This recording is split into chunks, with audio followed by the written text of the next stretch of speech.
Hello students, welcome to the inspires competition classes.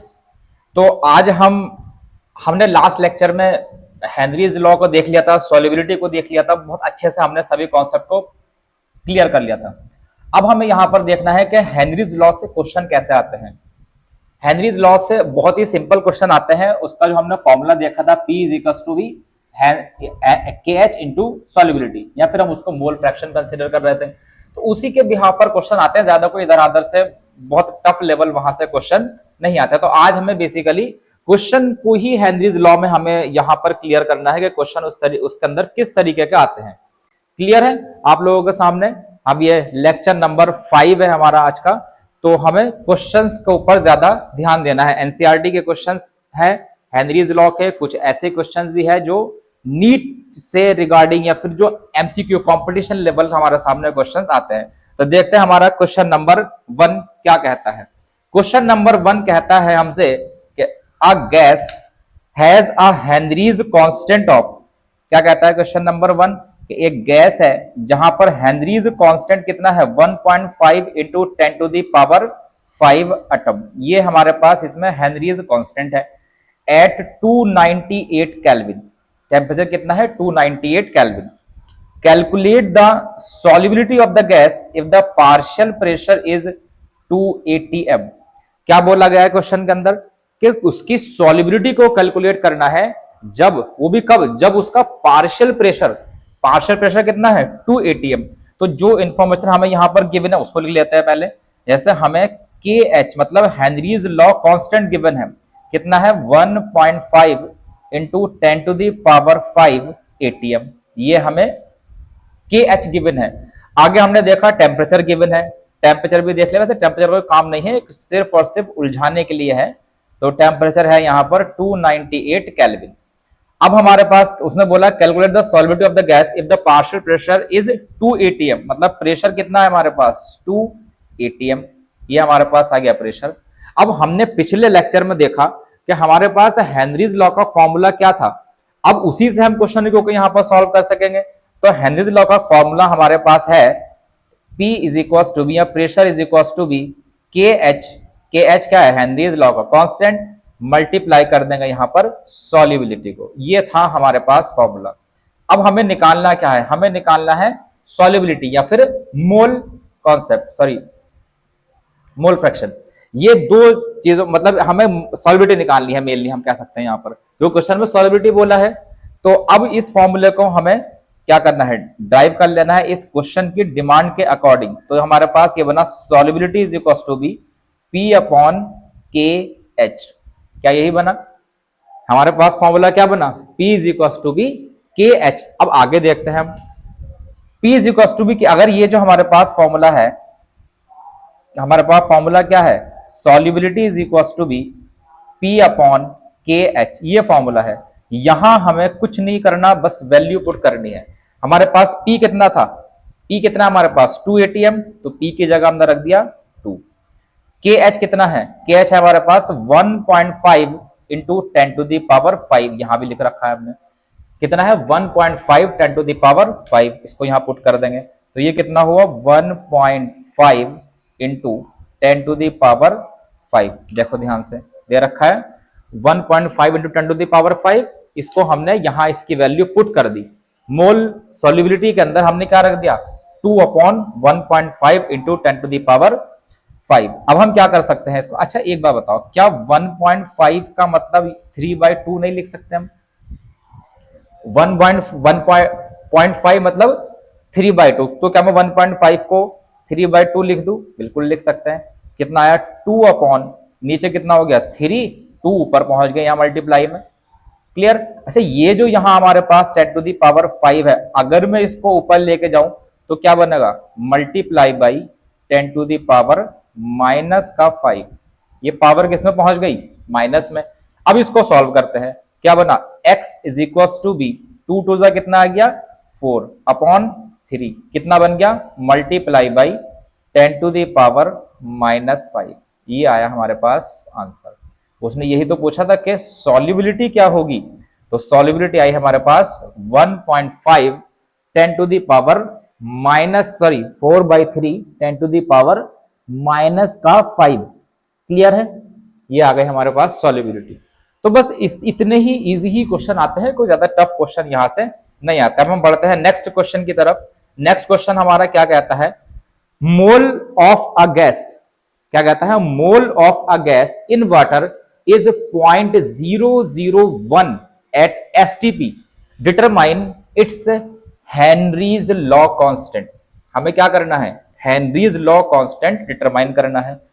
हमारे पास फिर से सेम फॉर्मूला है, हेनरीज लॉ का फॉर्मूला क्या है, P is equal to B K H, solubility.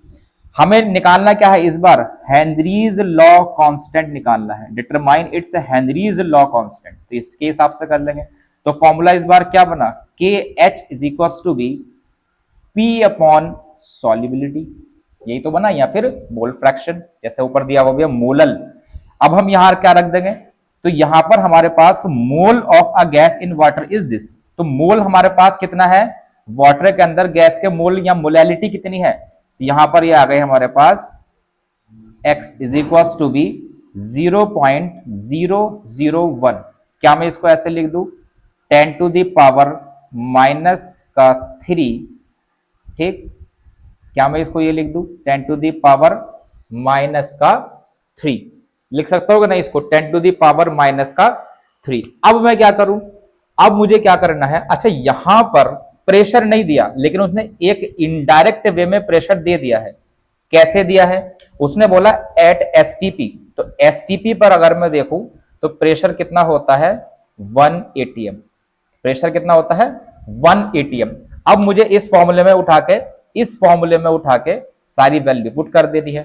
कैसे करेंगे, देखो ये क्या बना हमारे पास, K H is equal to P कितना है 1 अपॉन सॉल्युबिलिटी कितनी है 10 टू दी पावर माइनस का 3। तो ये हमने यहां पर रख दिया 10 टू दी पावर माइनस का 3। इस 10 टू दी पावर माइनस 3 को उठा के हमने कहां रख दिया, ऊपर। तो के एच की वैल्यू हमारे पास कितनी आ जाती है 10 टू दी पावर 3, ठीक। ये आ गए हमारे पास के एच की value 10 to the power 3। Clear? अब देखते हैं नेक्स्ट क्वेश्चन। नेक्स्ट क्वेश्चन हमारे पास जो है ये है, next question, mass of NaCl। क्या है question, mass of NaCl required to prepare 0.01 molar aqueous solution in 1 kilogram of water. उसने क्या बोला, 0.01 मोलर aqueous सॉल्यूशन है, और किसमें बोला 1 किलोग्राम ऑफ वाटर में। अब कैसे निकालेंगे, देखो यहां पर, यहां उसने क्या दे रखा हमें, mass of NaCl required to prepare, मतलब हमें क्या निकालना है, मास निकालना है सबसे पहले। तो मास ऑफ मतलब जो जो हमें रिक्वायरमेंट है क्वेश्चन के अंदर वो हम यहां लिख लेंगे। जो हमसे पूछा गया है उसने क्या बोला कि मास ऑफ NaCl निकालना है to prepare 0.01 molar aqueous solution in 1 kilogram of water. ये अलग क्वेश्चन है, मोलैलिटी से, मोलैलिटी बताना भी देखो किससे पूछा गया है। अब उसने हमें क्या दे रखा है कि मास निकालना है, और मोलैलिटी, उसने मोलैलिटी दे रखी है, क्योंकि मोलल बोला है स्मॉल m से, मोलैलिटी उसने दे रखी है यहां पर। तो मोलैलिटी कितनी हम लिख देंगे यहां पर 0.01 मोलल, या फिर क्या मैं इसको ऐसे लिख दूं 10 टू दी पावर माइनस का 2 मोलल। इससे घबराना नहीं है, पावर की चीजों से घबराना नहीं है, पावर की चीजें हमें क्वेश्चन को सॉल्व करने में इजी बना देती है। यह आ गया हमारे पास molality 10 to the power minus का 2 मोलल। अच्छा वाटर, उसने जो सॉल्वेंट का वेट कितना दिया है 1 किलोग्राम, तो क्या मैं यहां पर ये लिख दूं कि W1 is equal to be 1 kg, ये लिख दूं क्या मैं यहां पर। अब मोलैलिटी का फॉर्मूला क्या होता है वो देखते हैं। मोलैलिटी का फॉर्मूला ये होता है जो हमने पिछले लेक्चर्स में बहुत अच्छे से ड्राइव करके समझ लिया है। ये होता है मोलैलिटी का फॉर्मूला W1 अपॉन M2। ये W1 कैसे ड्राइव हुआ या कैसे आया वो सब पिछले लेक्चर में देखना पड़ेगा आप लोगों को। M2 मल्टीप्लाई बाय यहां कितना होगा, सॉरी ये W2 होगा, मल्टीप्लाई बाय कितना होगा, यहां पर हम कर देंगे W1 मतलब वेट ऑफ सॉल्वेंट, और ये भी किस में रखना है हमें, किलोग्राम में। ये हमने यहां पर रख दिया किलोग्राम में। अब बस वैल्यू पुट करनी है और कुछ नहीं करना। मोलैलिटी की वैल्यू यहां पर कितनी है, देखिए ये दी हुई है 10 टू दी पावर माइनस 2, तो तो हम यहाँ पर रख देंगे, कितना आया 10 टू दी पावर माइनस का 2। वेट W2 उसने हमसे पूछा है, ये मास ऑफ NaCl, ये हमें निकालना है, हमें यही तो निकालना है कि W2 कितना हुआ। तो यहां हम इसको W2 ही लिख देंगे, ऐसे ही छोड़ देंगे हम इसको। नीचे क्या लिखना है M2। अच्छा M2 क्या होगा, मतलब मॉलिक्यूलर वेट ऑफ NaCl, हमें क्या निकालना है मॉलिक्यूलर वेट ऑफ NaCl। तो पहले हम मॉलिक्यूलर वेट निकाल लेते हैं यहां पर NaCl का। मॉलिक्यूलर वेट कितना हुआ NaCl का, NaCl। अब हमें यहां पर निकालना होगा भाई सोडियम का कितना होता है, सोडियम का कितना होता है 23, और Cl का कितना होता है 35.5। क्लियर हुआ कि नहीं हुआ। हमने ये देख लिया कि इसका जो हमारे पास एटॉमिक वेट है Cl का वो आता है 35.5। अब हम इसको ऐड कर लेंगे, चलो यही ऐड कर लेते हैं इसको, ये यहाँ 0 लगा के और इसको ऐड कर लो। ये कितना आया, ये आ गया 5 और 3 यहाँ कितना आया 8, और 3 और 2 कितना आ गया यहाँ पर 5, ये आ गया हमारे पास 58.5। और ये क्या है, ये है M2। आ जाते हैं पीछे। अब हमें M2 की वैल्यू यहां पर पुट करनी है, कितनी आ गई 58.5। W1 की वैल्यू कितनी है, ये हमें यहां पर दे रखी है, W1 की वैल्यू है 1 kg, तो यहां हम रख देंगे 1। अब हमें W2 निकाल लेना है। W2 कैसे निकालेंगे, देखो W2 यहां हमारे पास आया 50, ये इसको इधर मल्टीप्लाई कर देंगे, कितना आया 58.5 मल्टीप्लाई बाई 1, तो छोड़ दो, क्या मल्टीप्लाई करोगे 10 टू दी पावर माइनस का 2। ठीक, इसको आगे लेके जाते हैं। ये तो हमने यहां पर इसका वेट निकाल लिया था, आगे आकर के यहां लेके आते हैं इसको। यहां जब हम इसको लेके आए तो कितना आया, देखो W2 is equal to 58.5 into 10 to the power कितना आया माइनस का 2। तो यहां हम लेके आते हैं इसको, W2 is equal to be 58.5 into 10 to the power minus का 2। अब मैं इसे इधर लेकर पॉइंट को एडजस्ट कर लेंगे, तो अगर मैं इधर इसको ऐसे कर दूं कि